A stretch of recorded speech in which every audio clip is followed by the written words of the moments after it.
Om Ritsenmesiel hinne wordt al skoften werken aan de heerkom Ljout, maar nu is ik de 14 in het dorp zelfs een opknabeurt aan.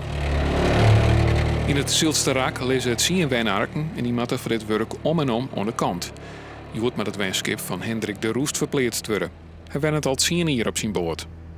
Jo, boord leidt er wat nu voorbij, Jo Wenark. Ja, vindste. Ja, dat is inderdaad zo. Dat komt zo'n beetje met de walbeskoeiing ontvervangen. En dan maakt er eigenlijk even van plakos geen man er net bij. Ja, de hele tuin leidt u de hassen. Wat vind je ervan? Nou, het is tijdelijk, dus ik vind het net zo erg. Maar het is inderdaad wel even een grotere fase. Maar ik heb zo'n goed bij de vorige arken gehad. Ik ben de vierde nu en zet ik weer keurig op, want ik zit er net doorheen. Dat komt wel goed. De wijnark is loskeppelen en van alle nutsvoorzieningen aanhellen. De timmerleur kan voordadelijk aan het werk en toch het mooie waar gaat het jood aardig rap. Die wal is striem in. En dan slaan wij er stil dam in.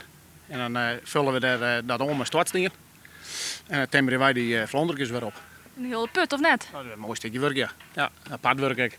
Al die boten maar even aan de kant. En die wemboten, nou, dan kunnen we erbij.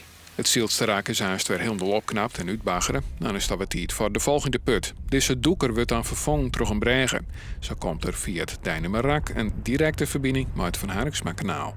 Het wordt dadelijk bevaarbaar maken weer, is de bedoeling. En dan zullen we het wel. Dan is in elk geval de wal er klaar voor.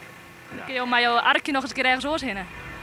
Nou, dat nodig is, maar dat zou ik net zetten, want ik ben niet hartstikke mooi zo. Dat hoeft er mij net.